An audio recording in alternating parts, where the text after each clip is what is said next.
the relaxing world of pleasure, a pleasure that'll take my mind of the reality of my life, my past life. Long as I know it now, and whatever may come, it slowly dies apart.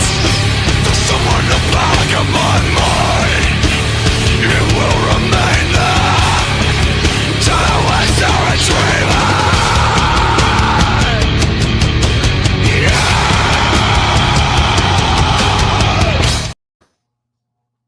Nice. I like that. It is spooky season.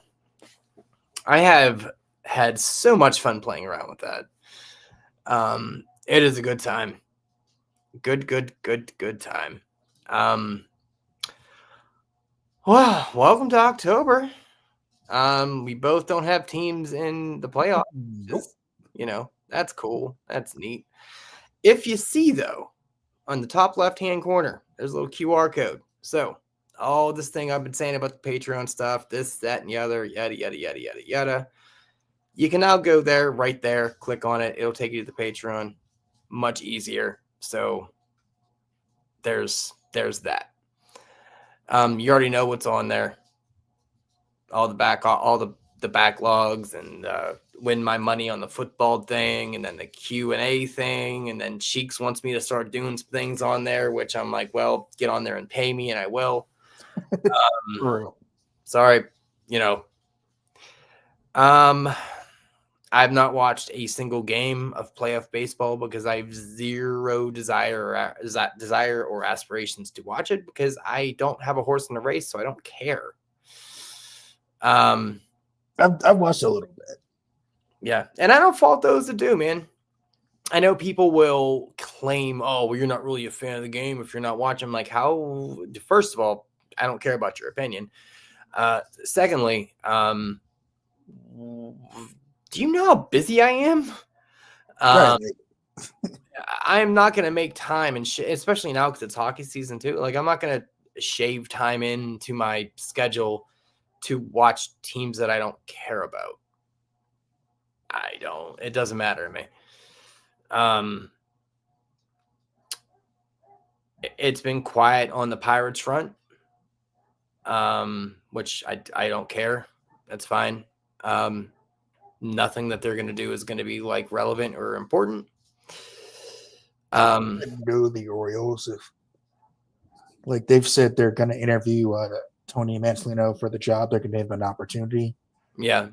To interview at least, which I'm cool with, but he didn't get the job. Yeah. I'm gonna be blunt. I want David Ross or Bob Melvin. I want David Ross, Bob Melvin, Bruce Bochy, or Ryan Flaherty. Yeah. Or the dark horse that everyone is kind of sleeping on, Mark DeRosa. Interesting. He knows the game really well. Hey, what's up, Coach? He knows the game really well. He's managing Team USA in the World Baseball Classic.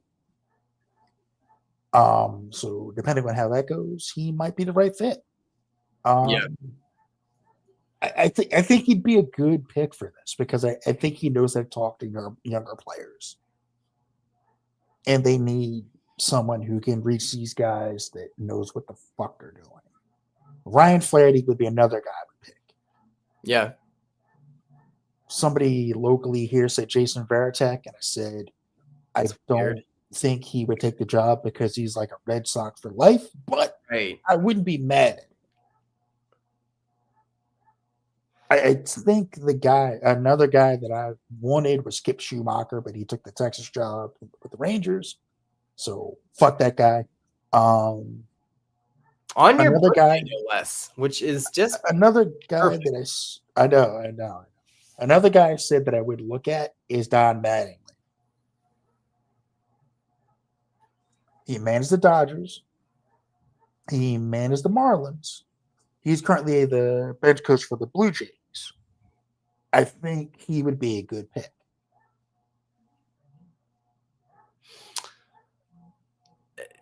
What's interesting to me it seems like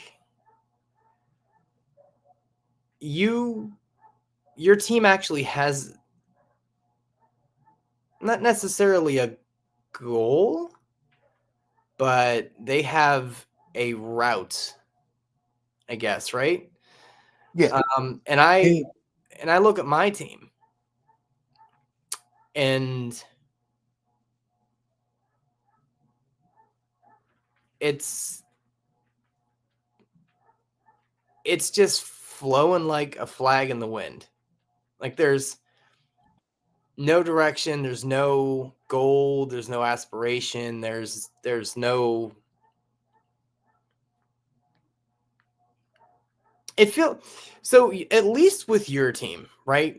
You have a teacher, right? You have a teacher that's been in that school district for like 4 or 5 years. They got a good handle on stuff. They know how things kind of come and go. And, they know that, what they have to do to jump that, to that next level to get these kids to listen and learn. Right now, what the Pirates have, they have the substitute teacher teaching math, but he's actually the substitute PE teacher. So it's basically like, hey, here's what we're going to do. I'm going to sit here and try to work off my hangover. You guys can play on your phones. Good? Perfect.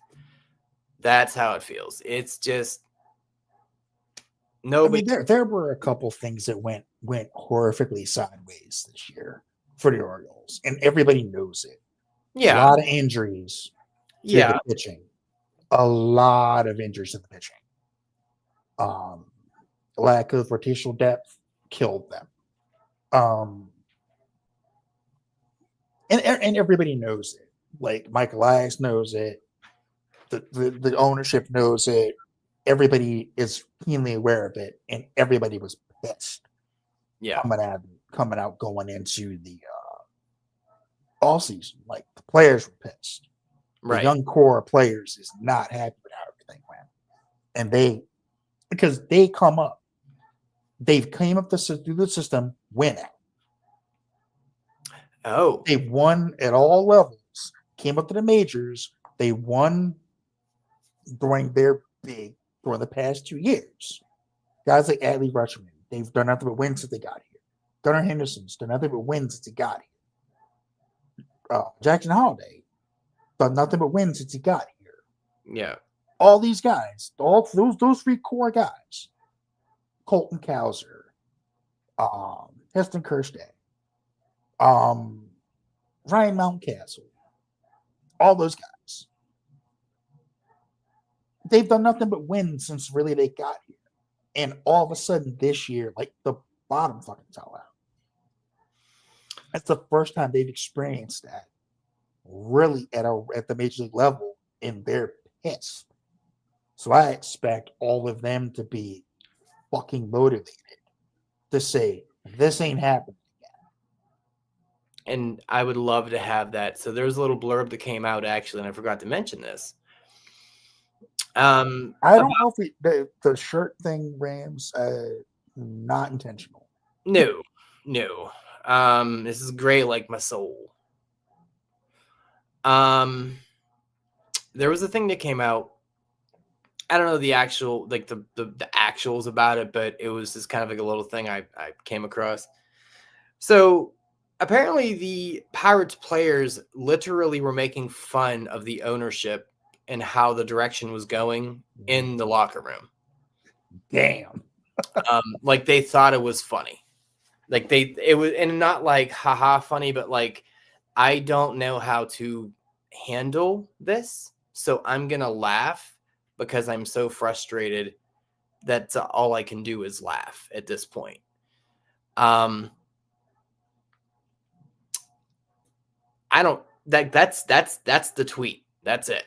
Like that's it. Like just take that with whatever you want to take it with. I mean, that's bad. But when you have done so poorly for so long that you've broken through that wall of disappointment and frustration and anger, and it's become just like, this is laughable. Like, I'm going to crack jokes on the team that employs me. Like, it's kind of, when you're at a shitty job, right? And your boss is a buffoon, right? Or the GM's a buffoon, and they're just, barking out orders and yada, yada, yada. And you're just looking at them and you're like, go in your office so we can clown you. That's what it was. Yep. Like, that's just what it is. And I'm just like, that is a whole level of disappointment, but I've had jobs like that. Yeah, I've had just where everyone made has. fun of like everyone has management. Like, this guy has no fucking clue. no clue on what you're doing. And the worst part is they think they do, or they think that they're deceiving the people to make them believe they do. Which makes it even worse. Right. And you're It's too like, you naive to don't know what realize, you no, don't know. it's silly, man. I don't know. I'm not excited for the off season. I'm at this point looking forward to seeing what they do so I can mock them and make fun of them and be disappointed. I think I asked this a week, or what are you saying here? Didn't get an answer, but do you feel the Mariners are still going to go make it to the World Series? You guys predicted it. Yeah. I mean, why not? They've got a shot. Yeah. I mean, if it ends up being them in Toronto in the ALDS, Seattle's going to dog walk their ass. Yeah. If it's the Yankees and the Mariners, the Yankees are going to dog walk that ass because without Aaron Judge doing anything, which, by the way, But welcome to postseason Judge. All you motherfuckers who think he's going to be MVP, the way he's playing right now is why he's not the MVP. Fair. The MVP carries their team on their back and gets them not only to the postseason, but gets them through the postseason. Aaron Judge is a liability in the field, and he chokes in big games. I'm not sure why they don't just make him DH. Like, well, I guess it's because that way Giancarlo Stanton had to take the field, and he can't field anymore. Can he just play first base? Yeah, I don't know. Probably not. With his legs being his back, as fucked as they are. No. Yeah. Also, where do you put Paul Goldschmidt at that point? Yeah, fuck. They're a fucking mess. And everybody, like, they have everybody, a bunch of DHs. Like, that's what they have. They have a bunch of DHs. And none of them are doing shit. That's the best part. Well, once again, you spend a bunch of money expecting to win, and that's not how that works. I literally had a reel about that like 2 weeks ago when we were talking about, I don't know. Let me know the topic. You're making fun of the Mets. Okay. And this kind of comes up like, you don't buy a championship, man. It's all about kind of that it sounds corny, but it's that team dynamic. It's that coming together. It's playing for each other. It's that energy. Like, you get someone that is limping into the playoffs and, a few of the players are struggling. All you need is a players only meeting and saying, hey, we got you. Let's go do this. That'll pep some people up. I don't know. You can't just throw money at a problem. I mean, you can, but you have to use it wisely. Yeah. I'll say this for the Yankees. They always spend relatively wisely. Getting Max Fried was a great move given what happened to Garrett Cole. Yeah. It's a fantastic move. Worked out well for Max Fried. He's every bit the guy they thought he was going to be. When Cole comes back, him and Cole are going to be a nasty fucking 1-2. Yeah. Add in Verdone, and if he'll actually get his shit together, and Clark Schmidt, there's your rotation. That's nasty. Yeah. That's a top 5 rotation in baseball. If you could put them against anybody rotation wise, they do damage. Fair. Would not want to see them in a short series. Fair. What I wish teams had to follow a rotation in the playoffs. That's kind of my hope. I feel like I get it. Not everyone wants to see their number 5 go against another number 5, but I don't know, man. I think that would be interesting. I think that would be kind of cool for the players. It's like, hey, I made 32 starts this year for you, and I can't make the rotation. I can't play in the playoffs because other people are seemingly better. That's See, my fine. whole thing with that is everybody that was on your 40 man should be on your postseason roster. Yeah, but Because that's not those going to guys matter. help you They're get not going to play. Like that's great, but they're not going to play. Like you're still with the same kind of situation, right? but you would get the opportunity to possibly put them in a game. Yeah, I Like guess. leaving Max Scherzer and Chris Bassett off the playoff roster if you're the Blue Jays. What the fuck are you doing? That's got to be weird for Scherzer, man. Like it's Mad Max. Yeah. And then you got Chris Bassett, sorry ass. But Mad Max. Yeah. Not on the ALDS roster. Like you should at least have to employ a five-man rotation. You should have to. A minimum 4. Okay, I'll meet you halfway. Minimum 4. You can go with a 4-man because it's a 4-game, best of 7. You can put your best 4 out there. That's right. Because even if you do get to a game 7, let's say you do a 5, and let's say you get to a game 7. Well, guess what? Your number 2 starting against their number 2. Like, not bad. If you're in the playoffs, you should probably at least have a real solid, top 3 at least. So I don't know. I just feel like with that too, like your arms get worn out. Like I look at the playoff series with the Orioles and the Rangers where our number 3 was Dean Kramer, and this was right after the October 7th thing with Israel, and he's Jewish, and everybody's like, if he doesn't want to take the ball, I understand. Right. And he was like, not only do I want to take the ball, I want to pitch. Yeah. Because it'll get my mind off it. And granted, he got lit the fuck up, but the fact that he had that dog in him to want to go out there spoke volumes about who that guy is as a pitcher and as a player. That's a guy I want on my team all day. Right. Which is why, despite the fact that he can be kind of middling, I defend Dean Kramer. Yeah. Because that dude didn't no one would have faulted him either. Nobody would have blamed him. Like, dude, if you want to take this one off because you got family over there that might have gotten hurt. If you want to take the day, we understand. And the manager even said to him, if you want to take this day, we understand. And he was like, nah, give me the fucking ball. Well, and see, that's what I'm saying. That is more important, I feel, in a team atmosphere than here's $40 million. Like, I feel like those guys are more important to a team than, I'm being a bit facetious with the name, but that is more important to a team than a Juan Soto. Oh, fuck it.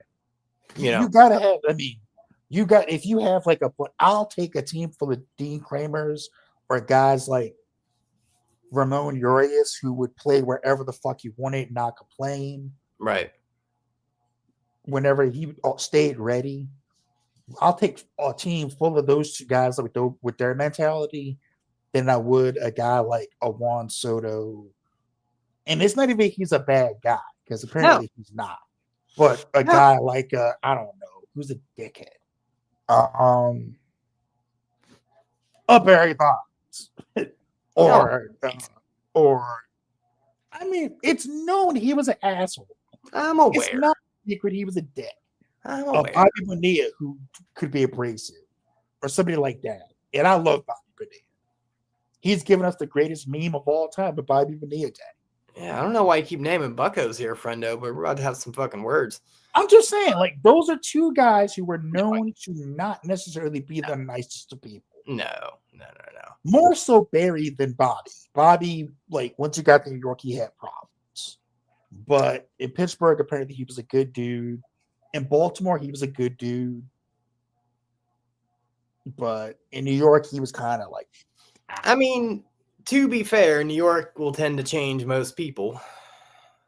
But yeah, boys, I'm not really watching the playoffs. I'm obviously in hockey mode. Now, Kyle brought up the Pens looked good last night. I know this isn't a hockey podcast, but yeah, they absolutely did.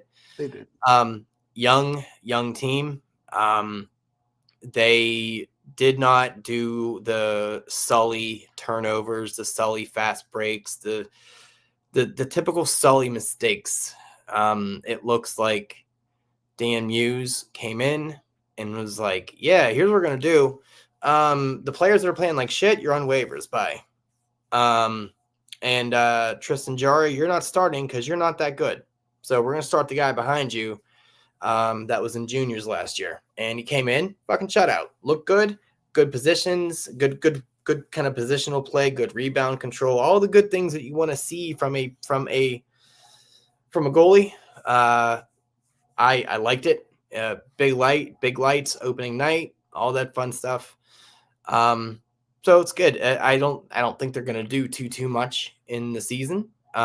Just because they are very young. They have like a very young, then a very old kind of weird spectrum situation going on. So I don't know, but it's fun. I'm going to opening night tomorrow, so that'll be nice. I realized I made an error on one of my lists, and I had to do an audible. Did you now? Yes, I fucked up, and I caught myself. I was like, "Oh, wait a minute, I gotta fix that." So I fixed it. I'm fucking done. This is a sham. This whole thing is I can't. You've done an audible once. I have never done an audible. I need to see the tape. It's not like you'll be able to find it because it's not like it's on the internet or anything. Nope. Everything on the internet is not true. There we go. I'm curious what your audible is. It's a pretty big one because I realized I fucked up. I was like, "Oh wait, that guy should not be." Wait, Reggie White didn't play first base. Fuck. Got it. Fair enough. Well, now it's along those lines. Oh God. Well, now that you brought it up, I guess we can get into our lists, and we're going to Cali and doing two sand teams. We're doing the San Diego Padres and the San Francisco, I almost said 49ers. All right, Brock Purdy is playing catcher. That's great. Perfect. Now we're going to the Giants. Well, San Francisco Giants. They should change names. So should we tell them how it goes? Yeah, we should tell them how it goes. Tell them how it goes. It's become a tradition. We got it. It has. I like it. So here's the thing. We do a list. It's top players of all time in our eyes. It's subjective. It's not necessarily the GOATs per se, but it tends to translate over. We do the whole diamond. We do a starting pitcher. Here's the fun part. I do a relief pitcher and a closer. Toffer over here. Here's what he likes to do.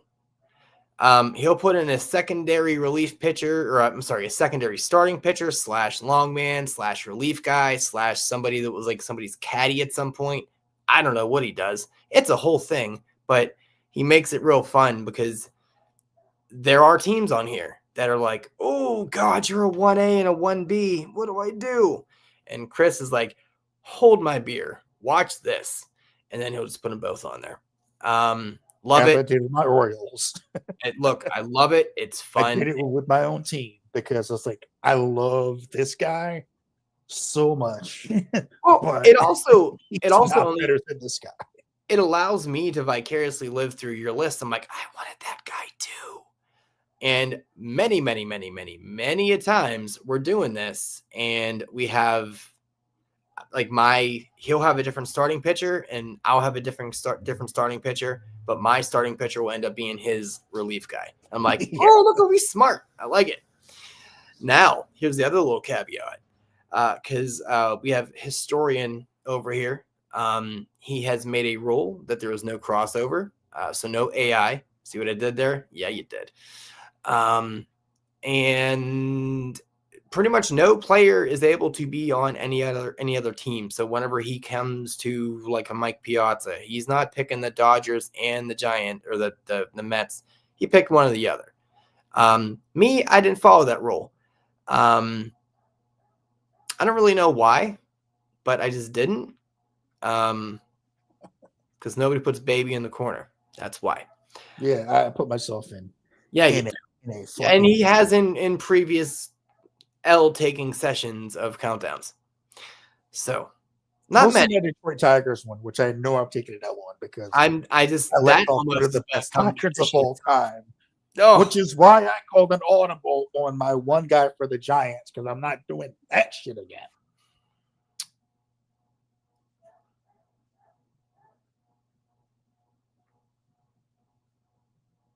huh. Where did you fuck up? You'll see when we Oh, get. I'm interested. I am very interested. All right. I Well, know exactly where I fucked up, and I fixed it. Like, oh, I fucked up. that's fun and I interesting. did not fuck up with the Padres. However. All right. I'm guessing we're starting to San Diego first. Yes, we are going to San Diego because the alphabet dictates as such. So, sir, you start us off. Who is your starting pitcher? Jake Peavy. Yeah, absolutely. Goddamn is Jake Peavy. Pretty much Yeah. the obvious choice there. Yes, very Um, obvious. One of the best pitchers in Padres history. The only other guy that I would have thought about considered is the guy I put it as my long man. Okay. Who's your long man? Andy Ashby. Oh, interesting. Okay. I went Heath Bell. Ooh, good pick. Yeah. I feel like Good my pick. dick, Keith Bell was a nasty motherfucker too. Yeah, I like that. I feel like my dick gets hard over relief pitchers because I've had a lot of like ooh moments. And I'm like, yeah, I mean, that you think it's good. You're picking some good relief pitchers. That is for sure. yeah. I'm thinking just starters. It's like, ooh, But yeah, no, I mean fully. I mean there have been situations in these lists where I'm like, shout out to another great Padre, Andy Bennis, because he almost got that call. fair enough. Okay. But Ashby was better. Yeah. I mean, Hell's Bells is closing. We know that. I think that's a given that it's Trevor Hoffman. And it's so bonkers, man. Your number one was a fucking circle change and making boys look like it was like Mariano. It was like Mariano's cutter. Like you knew exactly what was going to happen, and you couldn't do nothing to stop it. It's like, not you know what's coming, hit it. Yeah, that's just crazy. And it's so funny because you think of Hell's Bells and his intro, you think flamethrower and Bucko one with nasty movement, slider going 92, just going nope. No. He was never really a hard thrower, but his changeup was like 74, 75 miles an hour. So the difference between that and his fastball is probably a solid 15, 16, 17 miles an hour. So that thing is picking the fuck up. So you were sitting changeup. You're thinking he's going to dot the corner, and it's like he will dot the corner, but you were like, oh, I thought the changeup thingy was coming. I didn't. Can we do it again? You cannot. Because like I always say, it's not how hard you throw, it's where you throw it. Yep, absolutely. I have had to I'm teaching my godson that who plays baseball. Nice. He's pitching, good. And I'm like, look, it's not about how hard you throw, it's where you throw it.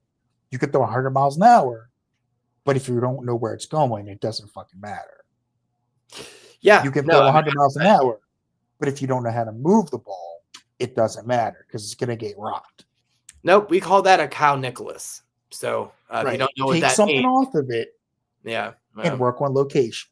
Yeah, Kyle Nicholas likes to throw about 99 to a buck, but he is literally Charlie Sheen in Major League.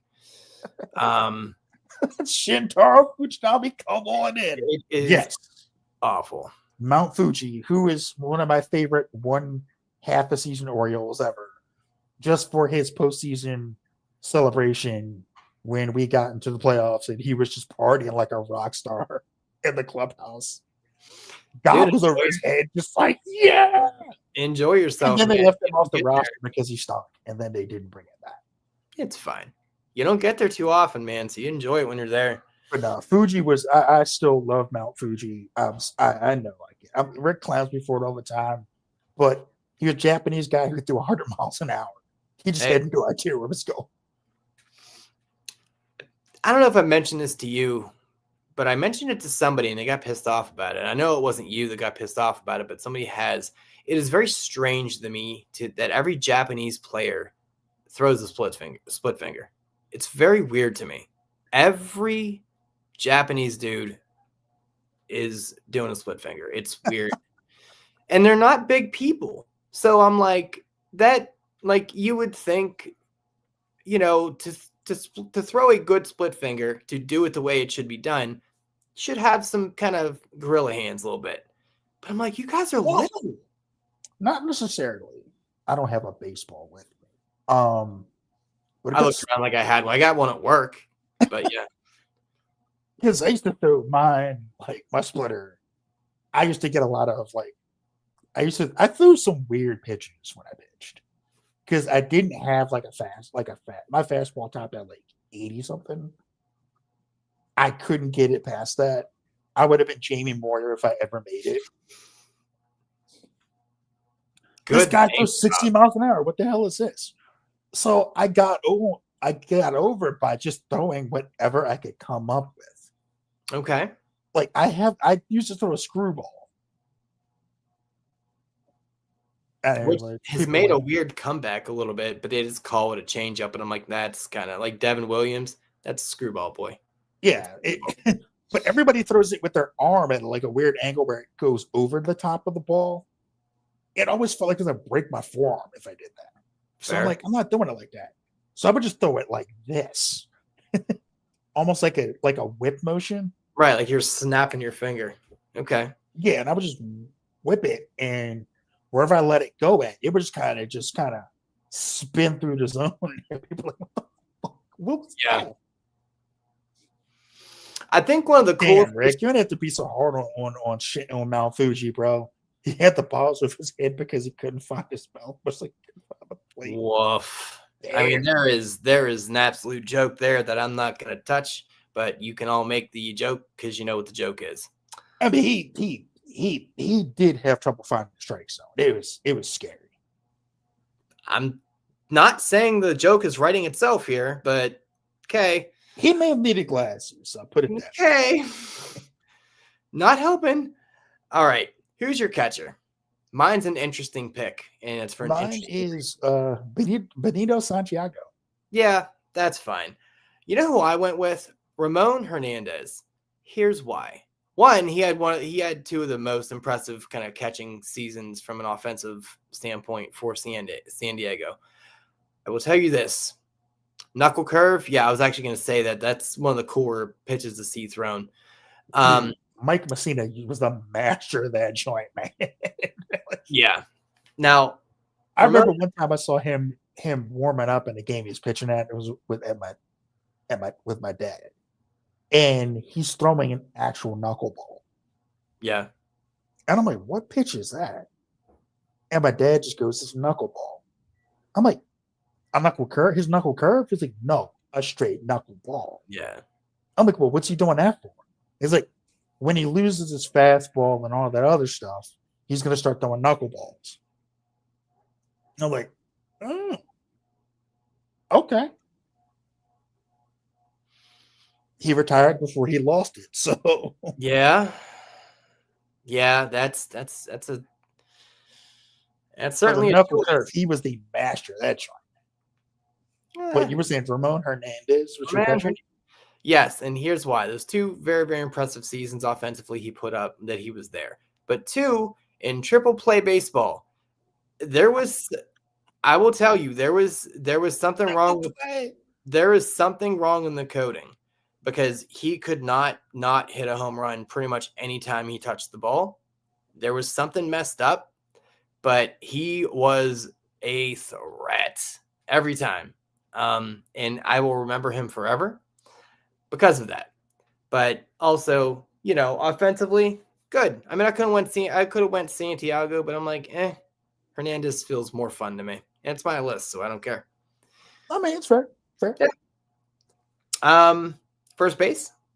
I went Adrian Gonzalez. Yep, Adrian. That is 100% the pick. Second base. Robbie Alomar. I went Mark Loretta. I forget he even played for the Padres. Yeah, it wasn't super long, but I could have went Alomar here too, but I'm like, he's on like two other Looks like lists. people forgot that he played for the Padres in their early career too. Yeah. But yeah, I went Robbie Alomar. Okay. Shortstop. Khalil Green. I could have went there. I went Tatis. Okay. I mean, he's out in right field now, but he is, but he played. He had a Chipper Jones clause, and that's kind of where he started. And I wanted to kind of get him in there because third base is too difficult to. I can't fit him in the outfield. I can't fit him in a third. Yeah. I can't fit him in DH. So I will take him at shortstop because he's played not a ton, but he's played there. Right. Yeah. Third base. I was waiting for you to say Hassan Kim. I was about to laugh at you. Oh, Like, are you out of your mind? Good Lord. New. Third base, I went with the only logical choice that I could go with, and that's my boy Manny Machado. I know what people are going to say. Can't put Cam Kennedy. Bump Cam Kennedy. Manny Machado is going to be the greatest Padres third baseman of all time. He already is the best Padres third baseman of all time. Y'all can take Cam Kennedy and go somewhere with that. It's Manny. I mean, argue with a wall, bro. It's Manny. Well, you can go kick rocks, kid. My third baseman is Ken Caminiti. I couldn't put him over Manny. I can't. Manny Machado is that dude. Okay. Defensively, he is that dude. Yeah. Offensively, no, he is that dude. Okay. And this is no knock on Ken Caminiti, because Ken Caminiti was great. Yeah. He was. He ain't Manny. No, I didn't really take into account the defensive portion of it. I didn't really care too much about it, but that does. He makes plays like yeah. crazy plays look normal. Well, all right. So I'll blow my load. I'll blow my load here a little bit because that did make actually more sense. I'm going to put Manny at third and Ken back in my. I'll put him in my DH spot because I have Manny in my DH spot. Oh, okay. Yeah. So I mean, that's a smart play where he's going towards the dugout and guns a guy at first base. Yeah. He does that like at least once or twice a year. Yeah. And it's just insane. Right. The Brooks Robinson, I call it, because that's who the first guy I saw him do it. Fair. He's going into the foul territory by the dugout. He gunned him out anyway. Yeah. No, Manny. Yeah, you're not wrong. That's a good pivot. It's like, wow, it's really boring seeing Manny do that. That's the bad part, man. When you get somebody that's so defensively sound, you're like, oh yeah, that was cool. It's like, what do you mean? No, I'm like, yeah, he did that like last week, man. Wait, for real? He should have won at least 4 Gold Gloves. Yeah, well, more than he has. But because Nolan Arenado plays third base for the Cardinals, right, he got more love. Yeah, no, and rightfully so. I get it. Left field, where are we going? I went with damn it, what's that guy's name? I gotta leave his first name because I just put Richards.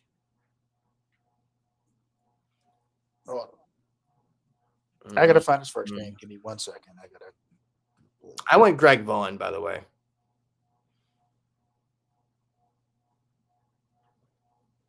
Richards.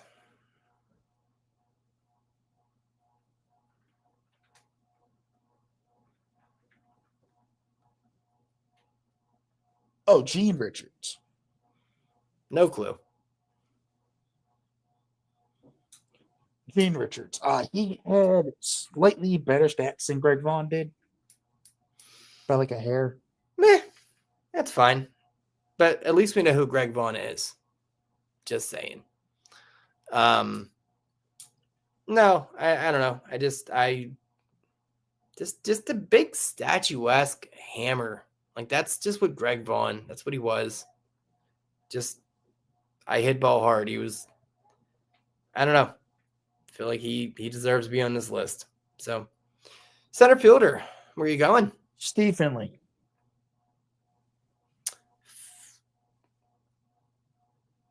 How long did he play for the Padres?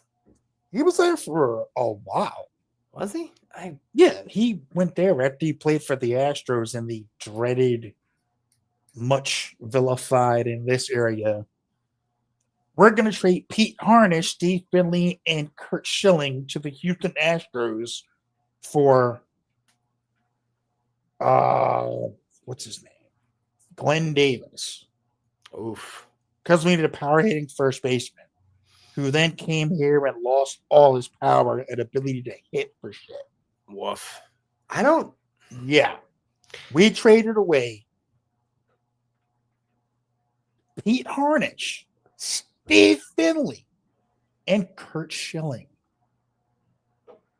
Now, Finley I got because we had Brady Anderson coming up at the same position. But Harnish and Schilling in our rotation could have completely changed the trajectory of the franchise in the 90s. All I ever remember of Steve Finley is him just being a Diamondback. That's just how he I played always. for the Astros and then like a couple of years. Then he played for the Padres for a while. Then he went to the Diamondbacks. But he was my center fielder. Okay. I went Brian Giles.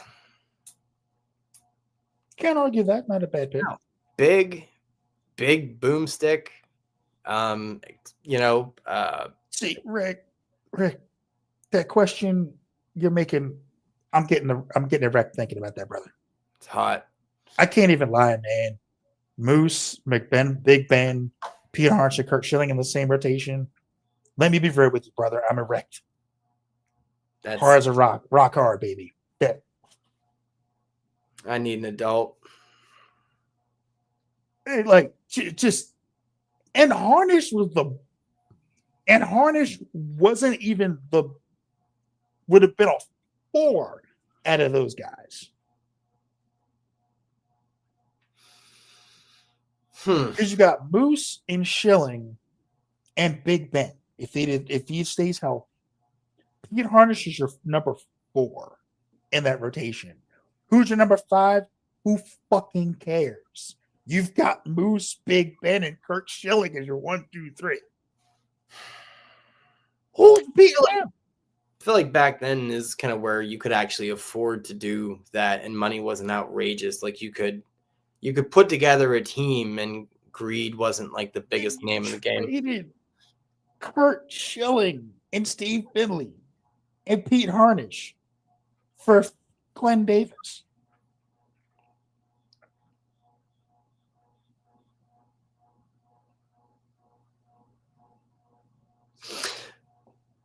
We have been privy to many bad trades. We're aware. I hate that ownership at the time. I hate general manager from that time period. You hate the ones now. I don't hate the ownership right now. They just got there. I can't blame them for the shit that happened before. I could blame them actually, I can't blame them because they told the GM to spend money. But they promoted the guy team president, and now they're looking for a GM and a manager now. But beside the point, gonna give them a chance to work all that out, fix the bugs. But the people that made that trade for Glenn Davis,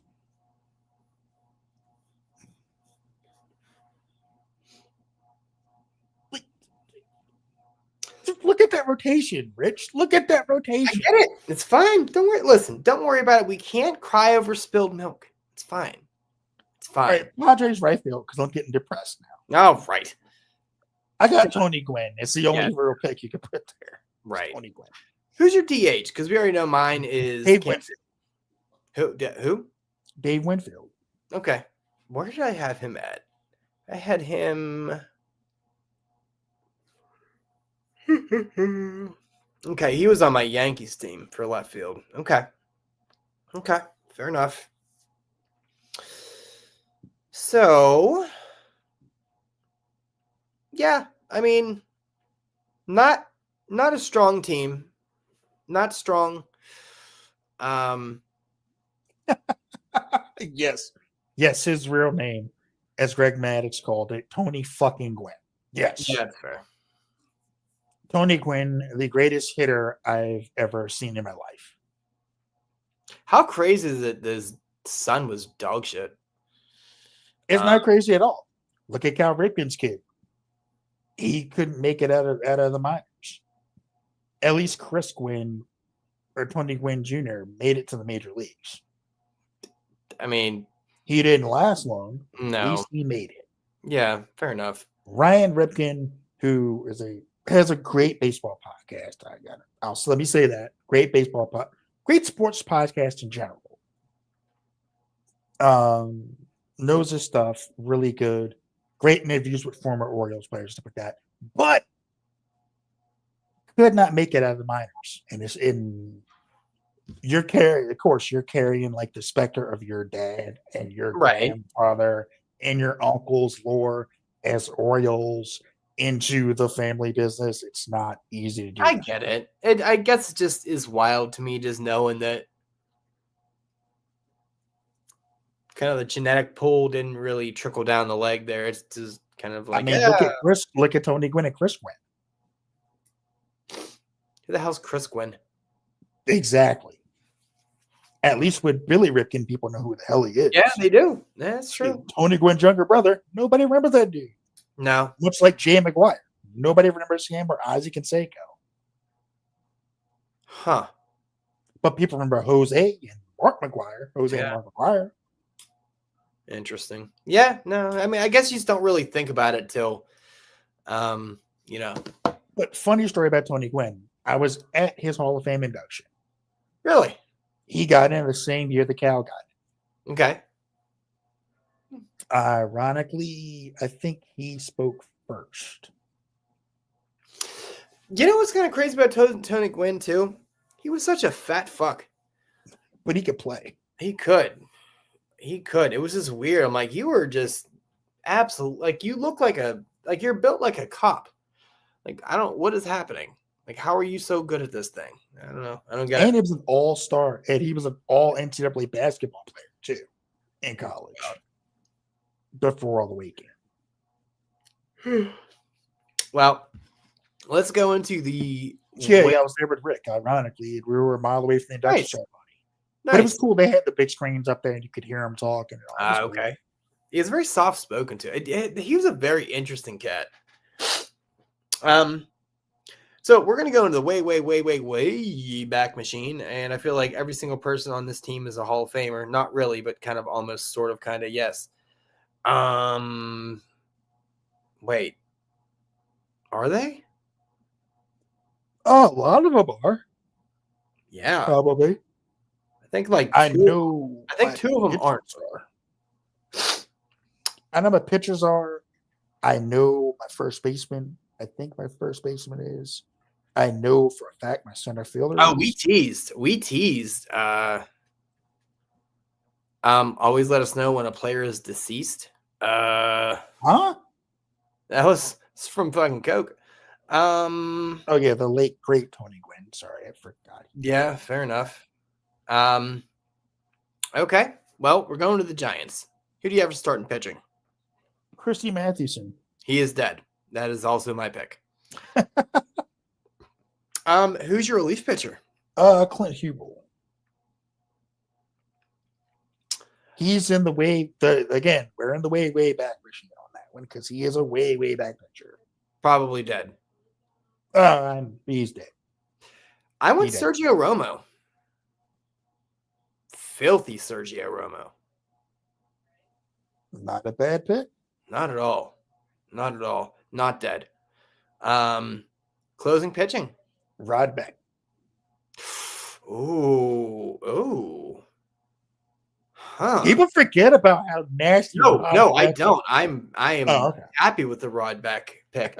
I'm just more like, I'm surprised you didn't pick my pick. Oh, Lincecum? No, honestly, He ain't better than Christy Mathewson or Clint Hubel. and here's why. He was He also so didn't hurt play as all the time, could not be trusted with that. His injuries and his attempted comebacks from injuries tarnished his legacy. he was literally like a $110 throwing like 90 plus Yeah, 97. right. Which His obviously body was never gonna never eat a sandwich, you lanky bitch. It's like what I said about what's his name, Mark Pryor and the other dude, Chicago, Yeah, Kerry Wood. yeah, They're great. Too bad their pitching style is gonna wreck their arms. And Yeah. sure enough, it did. very easily. And Coke And Rick will back me up on Coke got my closer, Brian Wilson. That's why I was like, that. Ooh, interesting. also not a bad pick. No, and he just was built like a closer. He just had the goofy ass kind of thing about him, the Charlie Sheen kind of esque situation, but just The his beard. right. But he was nasty. Also, beard game on point. Oh no, his beard was like legendary. Dude, it was that thing. And then like, what's it? He got traded somewhere. They wanted him to shave it. Yeah, was it the Dodgers? I think it was the Yankees. Oh, fuck off, Yankees. And he retired because he's like, I'm not shaving my beard. Which is fine. Like, honestly, I'm cool with it. And then for them just to kind of renege on it, I'm like, so you made this whole hubbubaloo for 70 years, and now you're like, it's fine, but we're gonna make Devin Williams shave first before we say it. We're gonna let it go. I'm like, you fucking. It's like what they did with Don Mattingly back in the day, where he was like, "Yeah, man, your hair's too long." He's like, "What? Your hair's too long. You got to trim it up." And he's like, "It's not that long. What are you talking about? Got to taper it up in the back." I'm just playing baseball. This isn't like fucking grade school, bro. What are we doing? Yeah, it's a douchey, pretentious organization. I've never. Yeah, the Orioles had a facial hair thing for a while too, but thank God they got rid of it. It's silly. Who cares? It's fucking. Whoa, you're a professional. Yeah, and I don't know. If I want to have a Genghis Khan beard, let me have my damn Genghis Khan beard. Like, are we in the office right now? Are we in the office? Is the beard in here with you that touched you, that hurt you? Like, what are we doing? Anyway, whatever, fine. Catching. Ooh, Coke with the Marischal. Ooh, yeah. That's a good pick. That's a good pick. Damn. Definitely not Mathewson, so sorry. Christie was the OG screwball guy. He made that shit cool. He walked so everyone else could run. Yep. Catcher is Posey. We know that. Yep. Not difficult. Yep. Now we teased last week. We teased first base. Kind of controversies. My first baseman, yeah, is the man the Cove is named after, Willie McCovey. Yeah, and I have zero issues with that pick. You were surprised with my pick, and it is Orlando Cepeda. I am surprised by that pick, but I'm not mad about it. He was a great player. Yeah. Now, obviously, McCovey is going to find his way on my team somewhere else, but I definitely feel like Cepeda needs to. He's an underappreciated first baseman for the Giants, so he needs to get in there. Second base. And here's where I made my autumn. Because I left off someone that I realized that my hatred for this person overleapt my actual ability to actually name him. And then I realized, hold up, he's actually a great second baseman for the Giants, and that is Jeff Kent. Dude, I have Jeff Kent. Fuck yeah, let's go.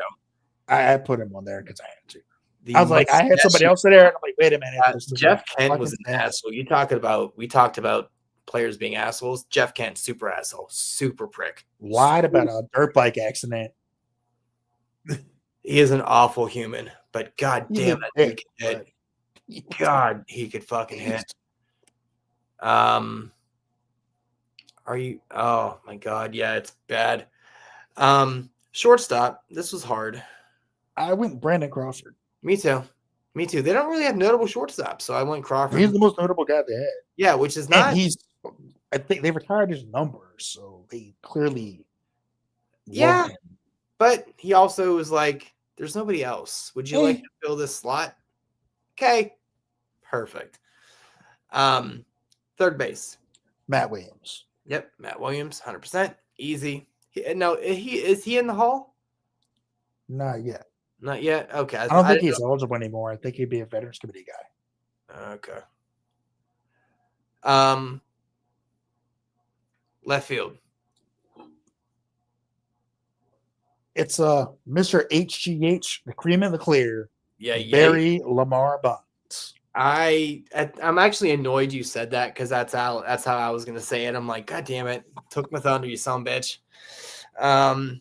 It's Bonds. It's always gonna be Bonds. I mean, it's not. You can't argue with Barry Bonds being one of all-time And Giants. I will say this: he is the Could GOAT. be in the Hall of Fame. He's the GOAT. Hot takey. He's the GOAT. I don't care how many drugs you took, how many times. Yes, his middle name is really Lamar. Yes, it is. He should be in the Hall of Fame. Roger yes. Clemens should be in the Hall of Fame. Yes. This whole thing, it is what it is. Because here's my thing: I will never, them. ever agree with the stupid fucking argument of like, well, they had an advantage. Okay, here's the thing: pitchers were taking it too. They were throwing harder. They were getting more break on their balls. They were able to go longer into games. And here's the thing: I don't care how good you are, how bad you are, how many drugs you take. You still need to make the right connection. You still hit need a ball. You need to hit the ball at the right trajectory, be able to pick up the pitch. I don't care how strong you are. That doesn't make your reaction time any better. It just doesn't. It's brain to ears to eyes to hands to swing. There you go. That's how you have to do it. As far as you know what, I've had to change my stance on this one. Okay. Because Rams brings up the point about Pete Rose. Yeah. I think Pete Rose is an awful person. Yeah. It's not even a debate. He was a shitty person. But as a baseball player on the field, yeah, the numbers don't lie. He got all those hits. He was one of the best hitters to ever do it. Yeah. He should, from that standpoint, be in the Hall of Fame. Yeah, 100%. You can put the asterisks there about him betting on baseball. You can put the asterisks, he's not. He wasn't. It's not the Hall of Good. Ray Lewis killed someone. He's in the Hall of Fame. Ray Lewis didn't kill anybody. It was his two buddies that killed those guys. They fucked that case up, and that's why they got away. Whatever, it's fine. Yeah, it's hard to dissociate the person from the player and the ability. I get that, but 100% Bonds. And just really quick, so I can get off my soapbox here. You still need to be able to hit the ball, and I'm going to tell you, these guys weren't hitting wall scrapers. They were hitting nukes. They were hitting nukes before they started being on the juice. So the extra maybe 20 feet it gave them, fine. Barry Bonds was a Hall of Fame player. Fucking Rick, thank you. And also Reggie Stalker. Let's fucking go, Reggie Stalker. If you know, you know, 100%. So if you don't know what we're talking about here, Chris, basically he never agreed to be in the video game. So the video game people made up a name for him. John Dowd, yeah. And then there was Reggie Stalker. So yep. I remember. Yeah. Here's the thing. Here's the thing with baseball, and it's the simplest part of it. Okay. And this is for all the people who are like, he did steroids and da-da-da-da-da. I don't care how much juice you inject into your ass or into your biceps. You still have to hit a ball the size of this with a bat, with the circumference, with the thickness of this, coming at you in excesses of 90 plus miles an hour. The same pitchers are also on the juice, and we're giving you the blues throwing that much. One of the best showdowns in baseball between Barry Bonds and another batter was him and Eric Gagne. Eric Gagne was on performance-enhancing drugs at the same time Barry Bonds was, allegedly. So here's he is throwing 100 miles an hour. Here's When Barry that Bonds. wasn't as common, by the way, when that wasn't a super common thing. Like now, it's kind of old hat.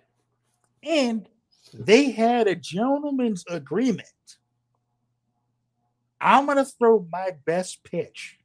I'm throwing you straight heat. It's your job to hit it. So you got juiced up pitcher throwing 100 miles an hour straight to Barry Bonds, juiced up, and he's trying to hit it. Barry took him to the cove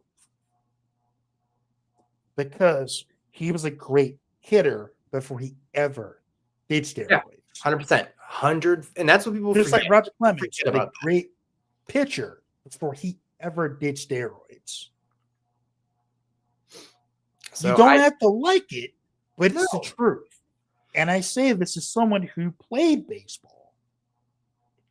I think it would be weird now because I think at that point everyone was on it. So honestly, all of that stuff is a wash. Like the advantage, it's all a wash.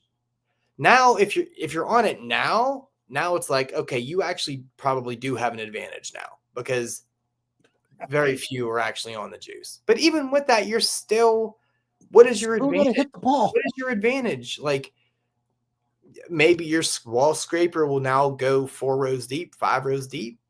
Like I don't know. I don't and I guess you can say, well, if that's the case, then why do they do it? Performance enhancing drugs is literally the name of it. If I'm an athlete, I'm like, word? I can do better with this stuff? How does it work? You just stab yourself and shit gets better. Well, the kicker is with Barry Bonds is even funnier as to why he started. Okay. I don't know. He had just won his 4th MVP award. Okay. That's how you should always start a sentence, by the way. He had just won his 4th MVP award. And all anybody was talking about was the home run chase between Mark McGwire and Sammy Sosa.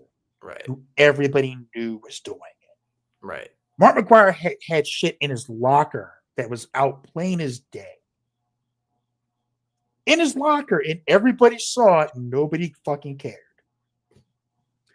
And Barry said, if these guys are getting all this love and they're cheating, I'm one of the best players in the game. What can I do on the same shit that they're on? That's fucking ridiculous. Let's see. Oh my God. And we saw what happened. But you know what? And this is put why up video game numbers for 4 years. This is what's frustrating about it to me. Baseball knew it was happening when it was happening, but it was drawing ratings because baseball was dead. They needed literally a shot. It's the long ball. Everybody remembers the commercial. Absolutely, 100%. Now that baseball is whatever, I guess these guys are shunned and looked down upon. I'm like, we fucking made you billions of dollars, man. We made you billions of dollars. We saved this game because it was gonna die. And yeah, I don't know. It's fine. And we could talk about this. We could talk about this for hours, but we got a list to get to. But Barry Bonds, 100%. Center fielder. Exactly, Rick. They didn't care until all of a sudden. They didn't care until the black guy did it. That is true. Because remember, Mark McGwire was doing it. Sammy Sosa was doing it. But Sammy was also media friendly. Bonds was a dick. Yeah. He was a known asshole to the media and the press. I think so. When they got Griffey was in it too. Griffey was doing his thing too, but he was also. But Griffey was clean. Yeah, I know. Griffey was known to be clean. Yeah, no, I know. But he's even come out and said why he didn't do it. Yeah, like Griffey could have done with it though. Fuck. He would have been fucking like. God, I If he had done it, I would he would have been like, I would suck Griffey's swings dick. Like that's where I'm at with Griffey's. and if he had done it, no one would have said shit because of who it was. Yeah, that's fair. But because Barry Bonds was such an asshole, everybody wanted to take him down. And that's what got him. That's what started the whole thing.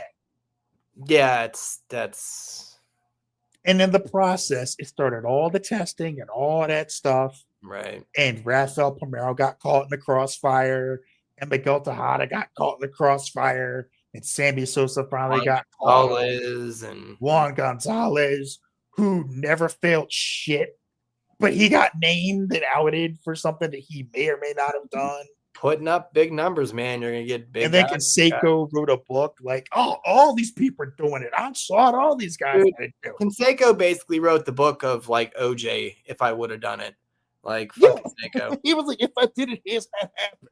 Like He was like, "I did steroids. All these motherfuckers did it too." yeah, like just snitches get stitches, baby. That's how it works. Center fielder, I think that's a no-brainer. It's Willie Mays. Willie Mays, yes, sir. Right fielder, Melot. yep, Melot. I was hoping you were gonna do Melot, just making sure. Who's your DH? I got Will Throw Clark. Oh yeah, I forgot you did Will Clark. That's where I put Will McCovey at. the Throw. Yep. That's where I put. And you put Willie McCovey there. That's where I put McCovey at. Yeah, this is a very old list. But it was fun because I'm just like, you got some Honorable mention to Keith Mitchell, who had one of the best 1 year, like, good Lord, seasons, hitting behind Barry Bonds when he hit like 42 home runs and Barry hit 34. That's bonkers. He's like, I don't want to pitch to that guy. I want to pitch to this big one. Yeah, and that's how that worked out. That's when you can actually protect a lineup. Yeah, this is a very scary lineup. I don't want to do anything with that. I mean, Barry Bonds could win you with the back. Yeah. Now I know next week we got the Mariners and the Cardinals. I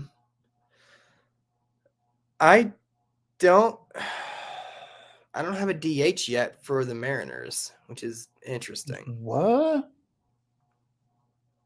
Yeah. You don't have a DH for the Mariners? No, and it's not. There's an easy pick. I know, but I have him actually in the field. Why? I may switch it around. He should not be in the field if it's what I think it is. You know who it is. He played like 5 games in the field. I get it. You have to move it. I think I was having issues finding a third baseman.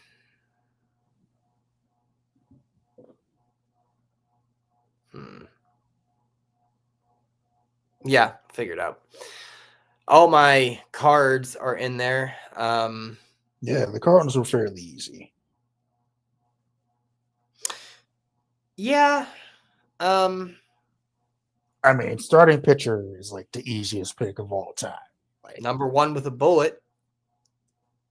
No, and if you they call did that anything to irk him, you were getting hit with a bullet. So he didn't give a shit. Well, fair enough. Then the next week, what the hell happened here? Why are you not? Whatever. It's weird. Then the week after that, we got Rays and Rangers, and then we finish it up with Jays and Nets.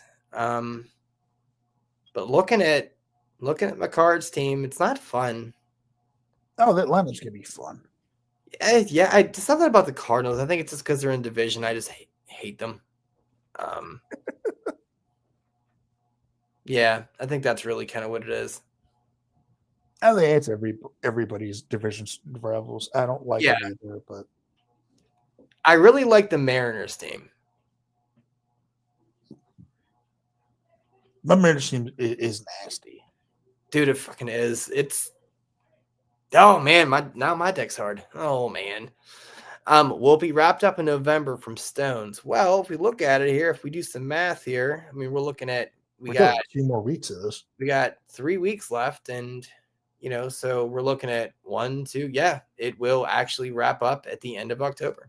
Yep. So, beginning of November, we got some things here. So, are you doing Halloween with us, or what's your do you have any updates on that?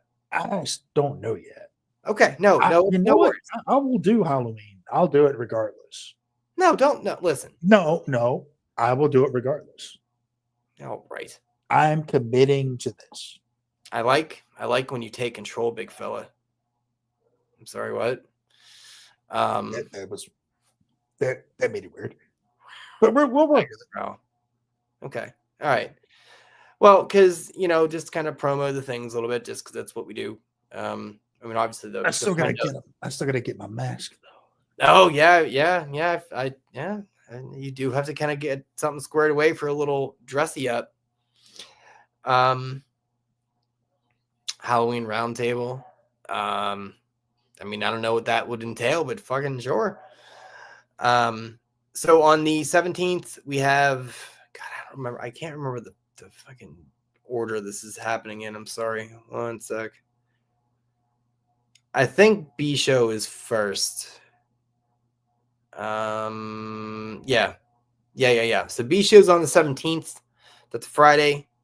And then Shaw is on the 24th. And now Chris is on the 31st. So please, this is a silly, goofy show that we do. So do not cancel plans or do anything to show up. That's silly. If you do, that's even sillier, but thank you. The Patreon thing's up at the top left-hand side. Help me keep this thing running. My overhead is a lot of money. And I don't know, it matters. It helps. It's a cool thing to see, man. It really is. It's a weird thing to see. It's a weird thing to see people pay you money to do stuff with like clothes on. So that's fun. But the Q&A thing is going to be actually, that ends next week here. What day? Said what, the 15th? So yeah, you got another week to get stuff in. So it's literally an ask me anything. Ask Jermaine anything, ask whatever anything. Kind of no holdbacks here. Ryan fan, that I don't know, man. I've actually never really talked with them before, Rams. I can't lie. I've known them through the shows over the years that they've been involved with, but I've ever actually sat down and really talked with B Show and Shaw or John, which I would love to do at some point, just to like shoot the shit with them. I know like they answered my question on the last Q&A and gave some great recommendations. John's a good storyteller. He's still John's an amazing storyteller. He's still ducking me like rent a center to get him back on the show. I'm like, you son of a bitch. You big timing me now, you little cocksucker. He does tell some amazing fucking stories, man. Oh, like his music stuff that was on the interview thing I did with him. I'm just sitting here starstruck. I'm like, dude, you've lived like many people's of lives in one life. Like it's silly. Yeah. No, yeah, Draper is, yeah, no, I get that. I was real surprised he even did it the first time, but it was like midday. So it wasn't like a late, it's not gonna be a late night thing with him. It would have to be, just not a solo thing, but yeah. But yeah, anyway, that's fine. Schedule's up, Patreon's there.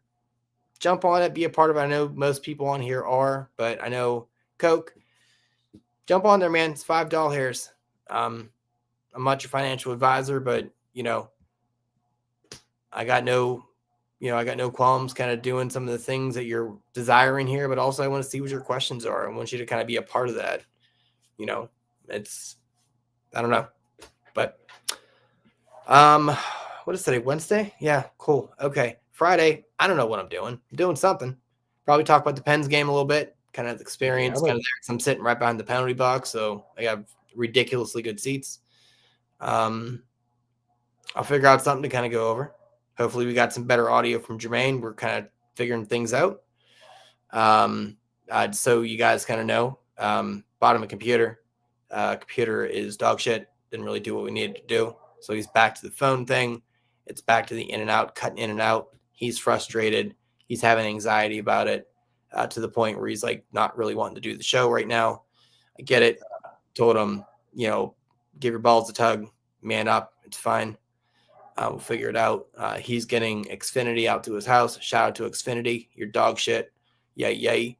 And they're going to go ahead and figure out what's going on with the Wi-Fi thing. Because I came from Xfinity. I worked there for about 10 years.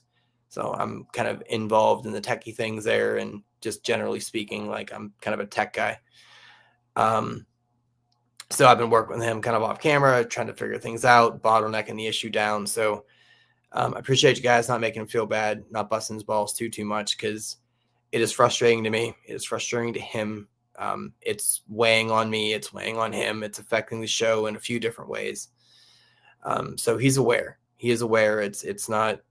That's why you see him being very kind of calm and not really animated and not really talking a ton, because once it happens, he shuts down. And I get it. But so hopefully the show is going to be better. We're going to get it figured out one way or the other. I mean, there's not many other things we can do after we get the Wi-Fi figured out, because we've already tried a few different devices.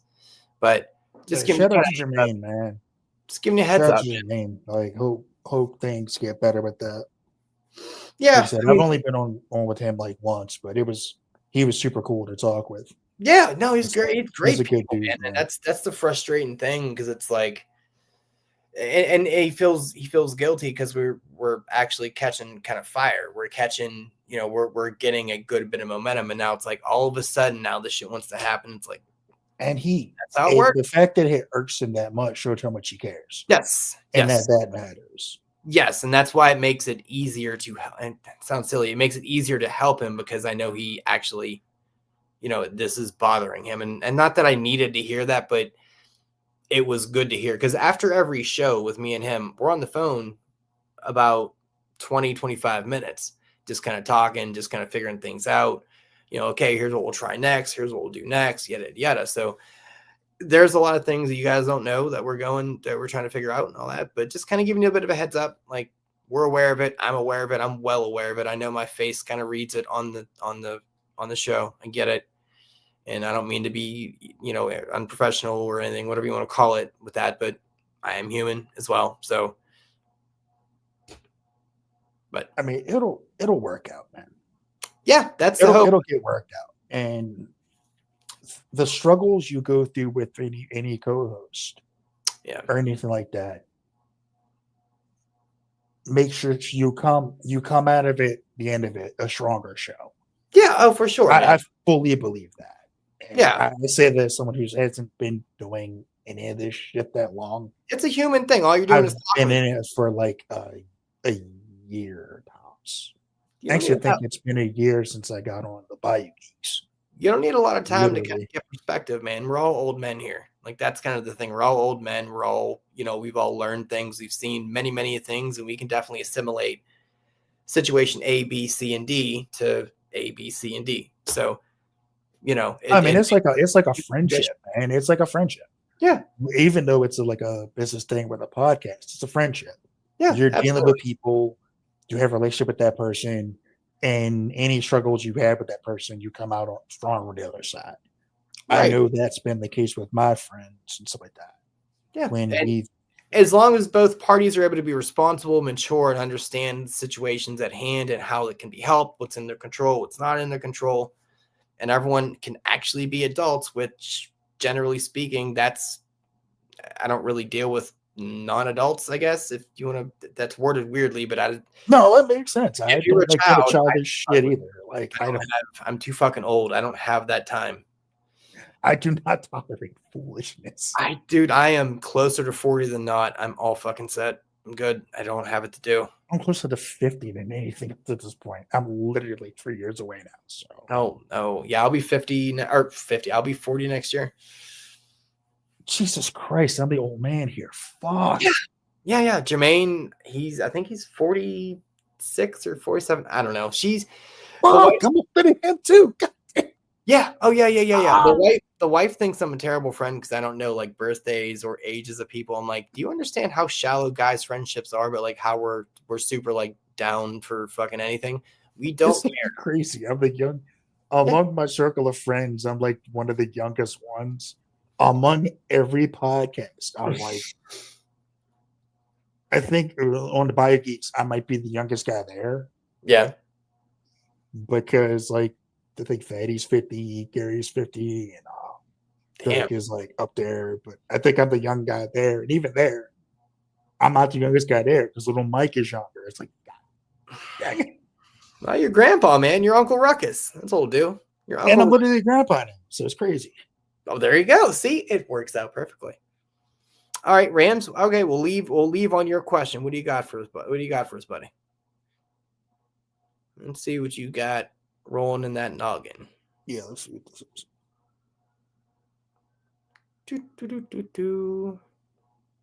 You had my curiosity, but now you had my attention. Oh, color me intrigued. Type faster. Oh, I said that, then my phone jiggled my balls. It was weird. Did you get anything off of Prime Day? I think the only thing I got was a couple of shirts. Yeah, that's fair. I didn't do anything on it. Can we get a State of the Union address with the Ravens as far as Chris goes?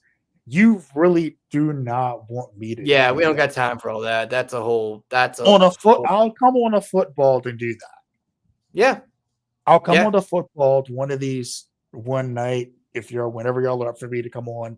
I'll come on and do a State of the Union address with the Ravens. Yeah, I mean, to be fair, I got a lot to say about it.